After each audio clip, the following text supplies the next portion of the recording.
Up next, Take Two Reviews, starring Jake Pyre and Paul Malone.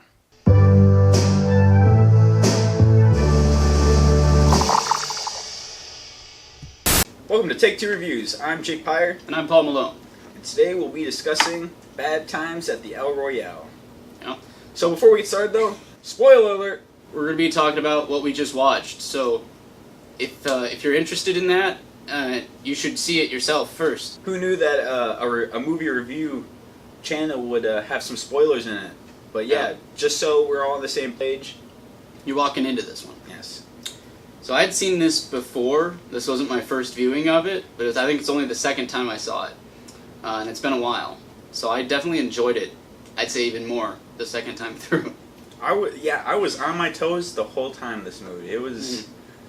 There were a lot of turns, I'd say. Rip. I love John Hamm as a actor, so like, I think he portrayed his character pretty well. I mean, up until the point where he gets messed up pretty bad there. I knew about that, and I didn't want to say anything because I know Jake likes John Hamm a lot. Now, if it were up to me, the next Batman would be John Hamm, but that's just my opinion. We're not saying, we're just saying. He's got the face. But anyway, I really like their characters that they have. This is almost like a 1970s Hateful Eight. A little bit, yeah. Yeah. Somebody I talked to about this recently said that they thought it was trying too hard to be a Quentin Tarantino film. Yeah, I see it, dude. Yeah. Well, it's funny too because like Chris Hemsworth plays this cult leader basically. Right. So he plays a god in the MCU and he plays a god in this one. He acts like a god. The man is a god. So. Nice mustache. Nice mustache. Nice mustache. Some things that like I picked up watching this movie was, for one, a lot of reflection. Yes. You know? John Hamm, especially when he's down those like the bunker areas and he's looking into the rooms and you see his reflection from the from the we glass. Get like an over the shoulder and we see like his face in the glass as he's looking through a mirror. Yeah. Yeah, and there was something in the beginning too. The way they edited like Nick Offerman tearing apart like the whole room and then putting it back together. The way that was cropped, so it was like sped up, so you see like certain progress of him doing stuff. That was well edited. I give props to honestly, you don't want to watch 2 hours of a man just deconstructing a room. So that was a really great way to cut that up and make it more palatable, I guess. Yeah, and to a great score, great soundtrack. You like it? A bunch of power, 60s and 70s songs. It was. You weren't so about Darlene singing though. No, it wasn't her singing. It was just the fact that we heard it so much.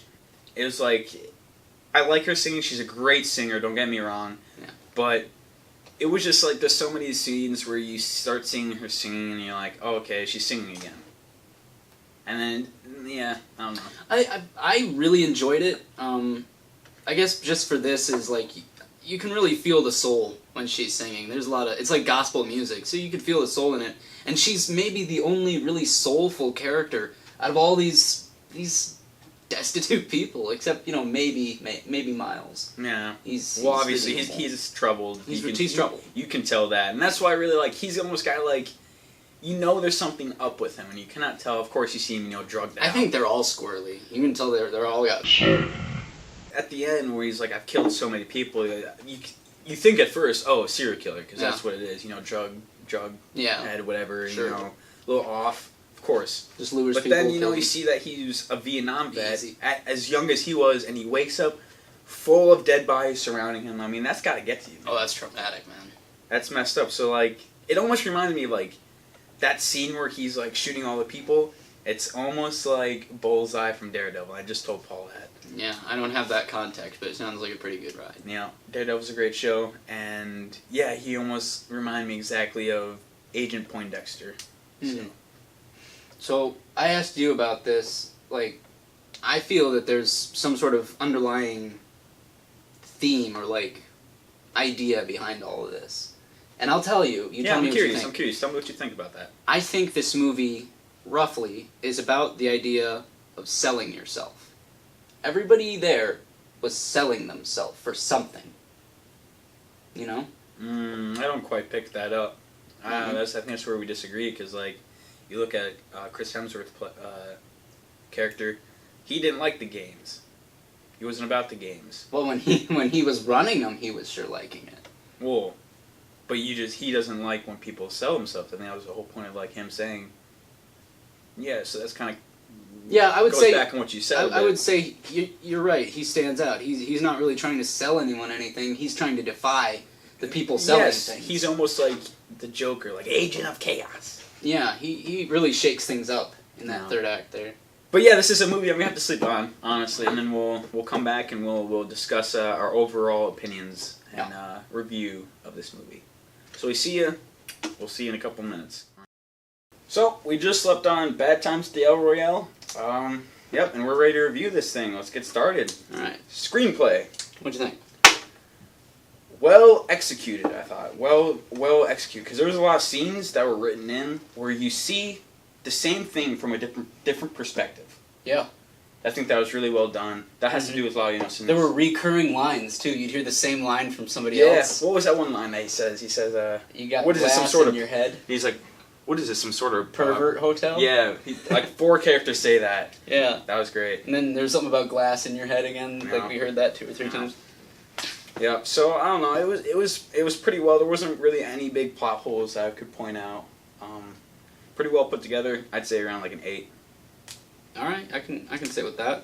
Yeah, 8. Well done. Acting, love John Hamm. Great actor. Mm-hmm. Jeff Bridges, great performance. Killed it. You really think he's like almost like a creepy molester in the beginning, and then kind of. I'm glad it wasn't that. Yeah, because you're right. There were like no little choir boys in this movie, fortunately. Right. A lot of the actors portrayed their characters rather well, I'd say. Another thing that occurs to me is like they were all trying to keep a secret. Almost all of them, most of them. They were trying to keep secrets. These people were hiding stuff. Yeah. So that's like layers, and they're lying about who they are. A lot of them. Yeah. So they all have a motive for being where they are. And I think they portrayed that well. Yeah. So I'd say like 7 or 8 for me. I'll give it a 7. But it's a strong 7. It's a 7+. Score? Some great 60s and 70s soundtrack, not gonna lie. I really dug that. One thing I didn't like, which had nothing against the actress, great singer, is just too many reoccurring singing scenes. It's like, I know it's supposed to prove a point, like later, where she's trying to, sing to distract that one chick, and, well, Jeff Bridges is getting the stuff. Her singing was often divisive. I liked that. Like, they used her singing a lot within the movie, which is nice and everything, but I feel like we heard too much singing from her, which kind of gets annoying after a bit, not gonna lie. But I thought it was a pretty good score than that. I liked all like the popular songs when and whatnot. When the cult leader guy asked her, why don't you sing for me? And the priest is like, he doesn't deserve to hear you sing. I liked that. No, that showed some serious value there. I like that. I'd give it a 6. 6 for the score? I'd give it a 6. I'll give it a 7. I really did enjoy her gospel. Sound effects? Let's see. There was nothing really out of the standard. I like the sound editing, not gonna lie, when they switch, from hearing nothing in the behind the scenes. Yeah. And then they would click that button, and then immediately you could hear everything again. And it was like very echoey, You're right. And as we would move up and down the corridor, we would hear the sound move closer and have less echo, and then move further away and have more echo again. Yep. That was pretty good. That was. I'd also give that around a 6. Okay. I could say 6. Art and design. Not a lot of things stand out. I really did, everything was very 1970s. Yeah, it was definitely a period piece. Definitely, that's what I'm saying. So it was, but there were some flashy colors every once in a while. See, the things that stand out to me for like production design in this is a lot of mirrors and a lot of like side-by-side divisions. Yeah. Because of like the way that the hotel was. It was between the California and Nevada. Yeah, right? That was a cool setting. So that they reused that trope a lot. And like the keys, remember the keys? They had like the different states on them. Yeah. So like stuff like that. That was really good. One thing I'll point out though about the movie that I was kind of thinking about: why would they leave the master key just sitting in the lobby with the kid not in there? They just kind of like, especially if that's like kind of a pervert hotel, like you think you'd have that master key on him at all times, not something you just lay around. It's not very responsible management anymore. No. It's seen better days. But arts and design, I'd give around like a 6. 6 as well. I'll say 7. I was pretty happy with that one. Cinematography. Now, one thing I want to point out is the beginning part of the movie where the dude's tearing apart the floor and the room to put the stuff underneath. The way they cropped that, the way that, was very progressive. I like that a lot. I thought that was very well done. It was all the same shot, too. They didn't move the shot once. It was just cutting through different parts of it. And then what you were saying about the mirrors and everything, I thought that was really cool. The recurring scenes, but from different perspectives. Mm-hmm. I'd give that one like a 9. I would agree, and there's something else I'd point out. Every frame that we went through, whether it was a set frame or a moving frame, every frame was well composed. Yeah. Here is a good shot, and then they take us around here, and that's still a good shot, and it's a good shot throughout. The hallway scenes were really cool. I really liked those. It's very well composed photographically. I liked it a lot. But I'm going to say 9. I really enjoyed it. I thought they had a lot of cool pictures and whatnot. I'll say 8, just because it was really strong, but I don't feel like they broke a lot of ground. Special effects. There's some good blood and gore. Yeah, some towards the end of it. Breaking of stuff and gunfire, but that's just pretty about par for the course. Yeah, I would say 6. Give it a 6. I'll say 5, just sort of average. Did a good job, but nothing particularly special about the special effects. Film editing. Yep. Well, we kind of covered some ground on that already. The beginning scene, and then the whole other perspective of things. That also has to do with editing. The way they painted a picture, but in a series of scenes, like you slowly start learning things about these characters. We moved through the rooms, and filled out our map of the hotel mentally. You kind of get an initial thought on all of them at the beginning, but then some of them, most of those, turn out to be wrong. Your initial thought on these guys were incorrect. Yeah, which I thought was cool. Most of them, in fact. But yeah, I thought it was a pretty good 7. Something I want to ask you about. While we're talking about editing, what did you think of the title cards throughout? The title cards? Room 5, Room 1, I thought that was a cool idea. It was very much Quentin Tarantino-ish. You like it? I did, a little bit. It was different. It was much different. I really like old silent cinema, and some people see it as a crime, but I kind of like those old title cards, so good on you. Leave them. I'd still give it a 7. I'll say 7, yeah. It's solid. Now, overall picture, how'd you think it did in all these areas put together with the concept? Alright, so this is out of 20 points instead of 10. Yeah, this will be the big one. I thoroughly enjoyed this movie, even sleeping on it. I don't know, nothing really bad to say about this movie.